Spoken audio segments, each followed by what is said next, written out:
Pessoal, então vamos falar sobre a semana 1 ainda, parte 2, relacionada aí aos atos de improbidade administrativa. Primeiro, juiz na atividade judicante, quando ele estiver julgando, ele pode cometer ato de improbidade administrativa? Então veja, estou trazendo como perguntas e respostas para facilitar o entendimento aí, para você lembrar na tua prova, ok? Então a resposta é sim, ele pode. Veja, mas não se exige o exercício de atividade administrativa, ou seja, não é só na atividade administrativa que ocorre a improbidade administrativa. Então pode o magistrado cometer atos de improbidade durante o exercício da sua atividade jurisdicante. Qual é a condição? O ato jurisdicional em si não configura em nenhuma hipótese a improbidade, ok? Mas durante a sua produção podem ocorrer o que? Atos acessórios ao ato jurisdicional.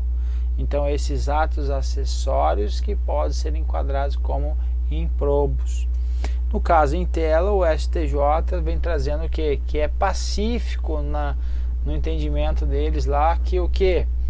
Que os magistrados eles são agentes públicos para fins de aplicação da 8429. Então cabe contra eles ação aí relacionadas aí na forma dos artigos 2 e 3 da 8429. Então eles são julgados por atos de improbidade administrativa quando ocorrerem atos acessórios improbos, ok?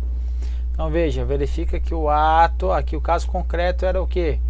Uma magistrada sentou em cima de um processo que tinha relação com a candidatura do seu esposo aí na eleição em curso de 2002, ok? Então ela sentou no processo e configurou uma desídia, certo? Então não foi relacionado com a atividade jurisdicional, então foi relacionado com a atividade acessória, então algo que ela fez durante o processo foi o que retardou o processo para que não prejudicasse aí, entre aspas, a atividade aí da candidatura do esposo. Então veja, aqui debate o suposto retardamento pré-ordenado de 2 processos penais eleitorais em que figurava como parte a pessoa que possui laços de parentescos e vínculos políticos com esposo da magistrada, que concorria a eleições em 2002 ao cargo de deputado federal. Então ele concorria. Tendo o Ministério Público deixado claro que tais processos foram os únicos a serem retidos pela magistrada.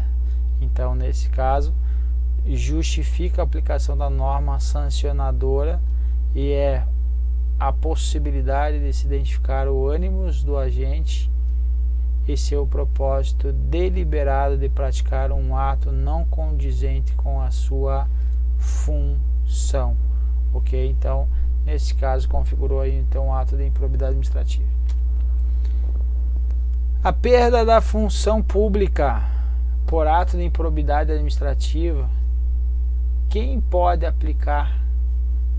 A autoridade administrativa competente, ela pode aplicar a perda da função pública por ato de improbidade administrativa? Resposta não. Resposta não. Quem pode? Somente o juiz, somente o juiz pode decretar a perda da função pública por ato de improbidade administrativa. Por quê? Ato de improbidade administrativa, quando enseja em perda da função pública, também está vinculado ou está relacionado aí também com a suspensão dos direitos políticos, certo? Então, quando corre um, corre o outro de forma cumulativa. Então, a autoridade administrativa competente, ela pode suspender direitos políticos ou só o juiz? Só o juiz. Obviamente, então, só o juiz pode decretar a perda da função pública. Por que só o juiz? Isso aqui, apesar a Lei 8429 ser uma lei intitulada como improbidade administrativa, ela alcança a esfera civil. Então temos esfera civil, que ela é independente da esfera administrativa. E também independente da esfera penal. Então, pela Lei 8429, ele vai ser processado e julgado no âmbito civil e não administrativo e não penal, ok? Pode ser cumulativo, pode ocorrer, por exemplo, enriquecimento ilícito, ele vai ter direitos políticos suspensos, perda de função pública, reparação de dano, impedimento de contratar com a administração ou receber benefícios, certo? E isto não tem a ver com penal, que ele pode estar lá sendo processado e julgado pelo crime de enriquecimento ilícito, corrupção, vai para a cadeia. Então são esferas distintas, independentes, perfeito? Então a perda da função pública e a suspensão, então veja, as duas situações, a perda e a suspensão, só se efetivam com o trânsito em julgado da sentença condenatória. Quem é que faz então aí a sentença? Quem decreta a perda? Quem vai julgar? Quem único que vai julgar um trânsito julgado? Vai ser quem? O magistrado, o famoso juiz, ok? Então por isso que não pode a autoridade administrativa. Quais são as consequências trazidas pelo ato improbo? Podem ser cumulativos, então a gente acabou de verificar, perdeu a função pública, pode ser suspenso os direitos políticos, pode ter pagamento de multa, pode ter dever de ressarcir ao erário, pode ser impedido ou proibição de contratar com o poder público ou de receber benefícios ou incentivos fiscais. Então eles podem ser cumulativos, podem, perfeito? Então veja, independentemente das sanções penais, civis e administrativas previstas em legislação específica, então veja, enriquecimento ilícito vai estar onde? Tipificado em legislação específica do Código Penal, certo? Vai ter corrupção aí passiva, perfeito? Está o responsável pelo ato de improbidade sujeito às seguintes combinações, porque podem ser aplicadas isolada ou cumulativamente. Então pode ser aplicado cumulativamente de acordo com a gravidade do fato. Então veja, a Maria Silva Zanella de Pietro vai falar que a perda da função pública tem consequência na esfera administrativa. Tem a consequência, mas a natureza de sanção é de natureza civil, e ela diz que civil é política. Assim, ela é uma sanção de natureza civil e política que corre em via judicial e depende de trânsito julgado. Então não é uma mera sanção administrativa. Então não pode o administrador sancionar aí com a perda da função pública, no caso de improbidade administrativa, como já falamos, porque está intimamente ligada à perda dos direitos políticos. Ela coloca até perda, não coloca nem que suspensão. E muito menos decorrente de sentença de procedência dos pedidos. Sentença de procedência de pedido é quando o juiz julgou procedente o pedido solicitado aí pelo autor, ok? E aqui por fim nós temos o que?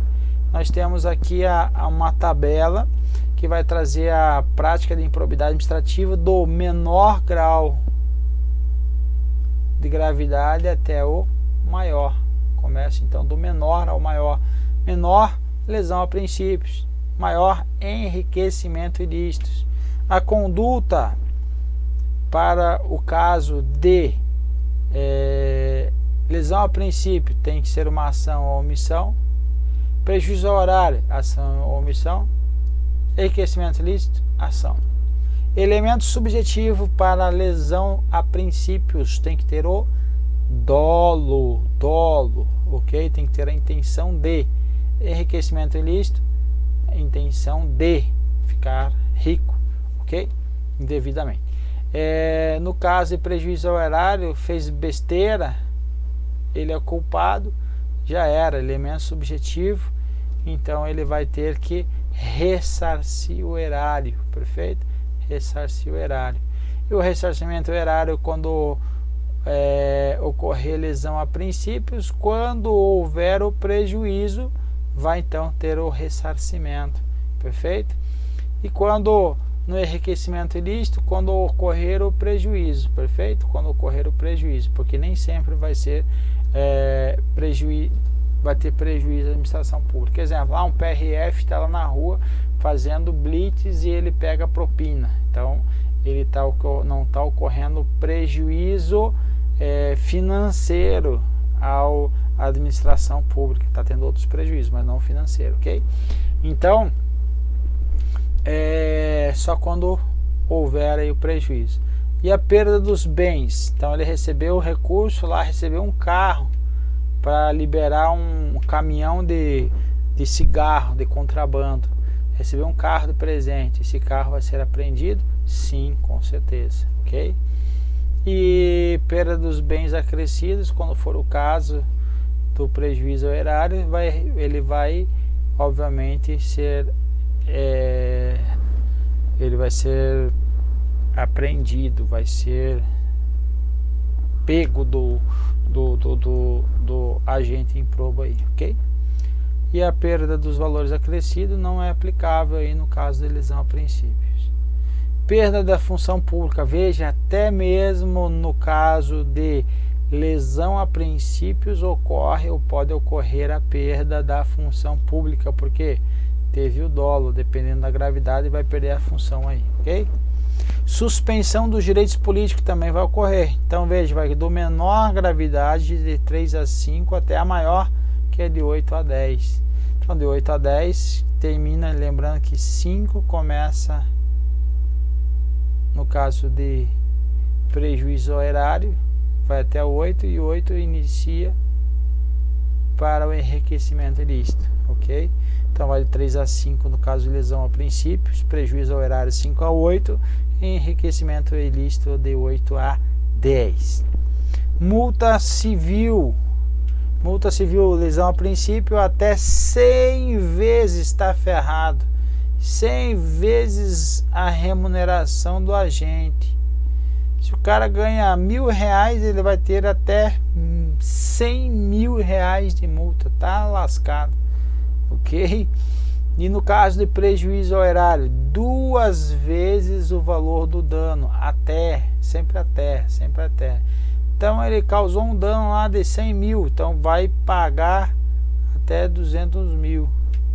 E no caso do enriquecimento ilícito, se a pessoa enriqueceu ilicitamente, vai pagar 3 vezes o valor do acréscimo patrimonial. Então isso aqui é para justamente desestimular essas condutas horrendas, ok? Proibição de contratar com o poder público por 3 anos. Então veja, vai aumentar o grau, vai ser mesmo suspensão de direito político, vai aqui de 3, aqui ó, vai ser o mínimo ser aplicado no caso de da suspensão. Eu pego o mínimo da pena e aplico, só que é o mínimo da pena para os dois, percebe? Que o último, aí ele vai tomar ali uma punição aí máxima de contratar com o poder público. Lembrando que a suspensão dos direitos políticos aí aconteceu aí com o presidente do Brasil, que eu não lembro o nome, que ele foi quem sancionou essa lei em 1990 e ocorreu o impeachment dele por causa de improbidade, por atos de improbidade administrativa. Lembra quem é? Eu não lembro quem é não. Beleza, povo? Assim a gente termina. Vamos pro próximo. Um abraço.